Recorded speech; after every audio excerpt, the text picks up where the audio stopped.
చేశామనే విషయం చెప్పడానికి సమయం లేదు. కాబట్టి తప్పకుండా మరొకసారి రాష్ట్ర పార్టీ ఆధ్వర్యంలో నరేంద్ర మోడీ గారి ప్రభుత్వము తెలంగాణ రాష్ట్రానికి ఏం చేసిందో ఈరోజు మనం అందరం కూడా గ్రామాన ప్రజలకు వివరించాల్సిన అవసరం ఉంది. ఇంటింటికి వివరించాల్సినటువంటి అవసరం ఉంది. తెలంగాణ రాష్ట్రంలో టాయిలెట్ల నిర్మాణం నుంచి మొదలు పెడితే అనేక రకాల అభివృద్ధి కార్యక్రమాలు. ఈరోజు రైల్వే కోచ్ ఫ్యాక్టరీ కావచ్చు, వచ్చే సంవత్సరం ప్రొడక్షన్ అవుతోంది. ఎవరు తెచ్చారు తెలంగాణ కోచ్ ఫ్యాక్టరీ? కేసీఆర్ తెచ్చాడా? రేవంత్ రెడ్డి తెచ్చాడా? రామగుండంలో ఎరువుల ఫ్యాక్టరీ ఎవరు పెట్టారు? రేవంత్ రెడ్డి పెట్టాడా? కేసీఆర్ పెట్టాడా? ఈరోజు ఎన్టీపీసీ పవర్ ప్రాజెక్టు కరీంనగర్లో ఎవరు తెచ్చారు? రేవంత్ రెడ్డి తెచ్చాడా? కేసీఆర్ తెచ్చాడా? కేటీఆర్ తెచ్చాడా? ఎవరు తెచ్చారు? ఈ రకంగా నేను చెప్పుకుంటూ పోతే గంటల తరబడి చెప్పేటువంటి పథకాలు నరేంద్ర మోడీ గారి నేతృత్వంలో తెలంగాణలో చేశాం.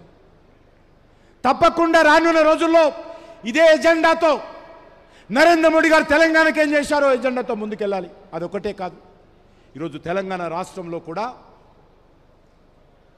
అభివృద్ధి జరగాలంటే, తెలంగాణ ఉద్యమకారుల ఆకాంక్షలు నెరవేరాలంటే ఒక్క భారతీయ జనతా పార్టీ కమలపు జెండకే మాత్రమే సాధ్యమైన విషయాన్ని మనము ప్రజల మధ్యలోకి వెళ్ళాలి, విశ్వాసంతో వెళ్ళాలి, ఆత్మవిశ్వాసంతో వెళ్ళాలి.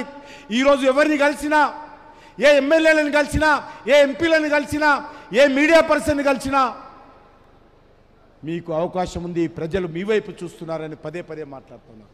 అందుకే రేపు జరిగేటువంటి స్థానిక సంస్థల ఎన్నికలు ఎప్పుడొచ్చినా గ్రామ పంచాయతీ వార్డు నుంచి జిల్లా పరిషత్ చైర్మన్ వరకు, కౌన్సిలర్ నుండి మరి మున్సిపల్ చైర్మన్, కార్పొరేషన్ మేయర్ వరకు అన్ని స్థానాలకు మనం పోటీ చేయాలి. ఇది కార్యకర్తలకు సంబంధించినటువంటి ఎన్నికలు. అందుకే నేను జిల్లా పార్టీని, రాష్ట్ర పార్టీ నాయకులను కోరుతా ఉన్నాను, కార్యకర్తలందరికీ ఈ స్థానిక సంస్థల ఎన్నికల్లో మరి అండగా నిలబడి అవకాశం కల్పించి వాళ్ళు అన్ని రకాలుగా గెలవడం కోసం కృషి చేయాల్సిన అవసరం ఉందనే విషయాన్ని ఈ సందర్భంగా మనం చేస్తున్నాను.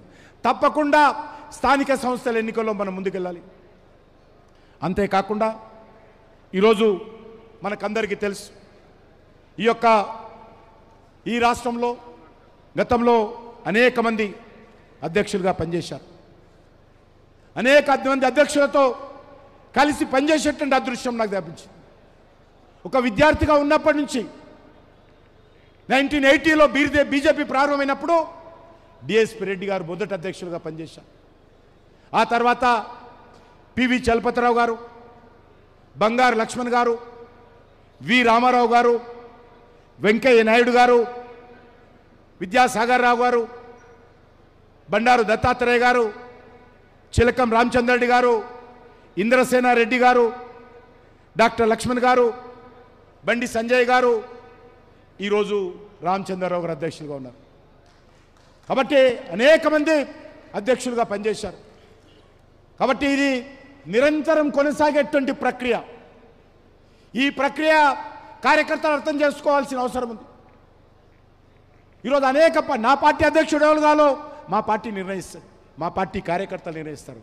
కానీ ఈరోజు వేరే పార్టీ వాళ్ళు మాట్లాడుతున్నారు. బీఆర్ఎస్ పార్టీ వాడు కాంగ్రెస్ పార్టీ స్టేట్మెంట్ ఇస్తున్నారు. మీ పార్టీ సంగతి మీరు చూసుకోండి. కాంగ్రెస్ పార్టీ కాళ్ళ కింద భూమి కదులుతున్నది. రానున్న రోజుల్లో కాంగ్రెస్ పార్టీ నాయకులు గ్రామాలలో తిరిగే పరిస్థితి ఉండదు. అది అర్థం చేసుకోవాల్సింది కోరుతా ఉన్నాను. మీరు ప్రజలకు ఇచ్చినటువంటి హామీలు ఏవైతే ఉన్నాయో ఏ హామీలు కూడా మీరు అమలు చేసేటువంటి పరిస్థితి లేదు. వచ్చినట్టు దోచుకోవడమే ఏకైక లక్ష్యంగా ఈరోజు మంత్రులు పోటీలు పడి ప్రజాధనాన్ని దోపిడీ చేస్తూ ఉన్నారు, ఎమ్మెల్యేలు దోపిడీ చేస్తూ ఉన్నారు. మీరు భారతీయ జనతా పార్టీ గురించి, నరేంద్ర మోడీ గారి గురించి, బీజేపీ అధ్యక్షుడు ఎవరో మీరు చెప్తారా మాకు? మా పార్టీ కార్యకర్తల పార్టీ, మా పార్టీ సిద్ధాంతం ఆధారంగా పనిచేసేటువంటి పార్టీ. ఖచ్చితంగా మేము ఎవరు నిర్ణయించాలో మా పార్టీ అందరూ కూర్చొని నిర్ణయిస్తాము. కాబట్టి మాకు నీతి పాఠాలు చెప్పాల్సిన అవసరం లేదు. అంతేకాకుండా నేను చివరగా రామచంద్రరావు గారు అధ్యక్షులయ్యారు. రామచంద్రరావు గారు మనతో పాటు పనిచేసినటువంటి కార్యకర్త. విద్యార్థిగా ఉన్నప్పుడే విద్యార్థి పరిషత్తులో పనిచేశారు. ఆ రోజు వామపక్ష భావజాలం ఉన్నటువంటి వ్యక్తులు అనేక రకాల బెదిరింపులు చేసినా తట్టుకొని నిలబడ్డారు. ఉస్మానియా యూనివర్సిటీ లా కాలేజీకి అధ్యక్షులుగా పనిచేశారు.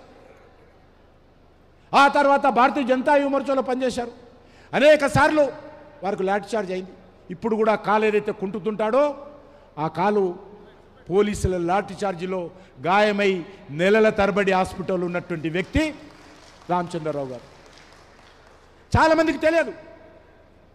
ఆ తర్వాత అనేక బాధ్యతలు నిర్వర్తించారు. పార్టీ కోసం బాధ్యత ఉన్నా లేకపోయినా, పదవి ఉన్నా లేకపోయినా పనిచేసేటువంటి నిస్వార్థమైనటువంటి కార్యకర్త, మనసులో ఏ రకమైనటువంటి కల్మషం లేనటువంటి కార్యకర్త ఎన్ రామచంద్రరావు గారి విషయాన్ని అర్థం చేసుకోవాల్సి. ఇటీవల జరిగినటువంటి శాసనమండలి ఎన్నికల్లో 3 సీట్లు మనం గెలిచాం. ఒకటి హైదరాబాద్ నుంచి ముందుసారి గెలిచాం, ఆ తర్వాత 2 గెలిచాం.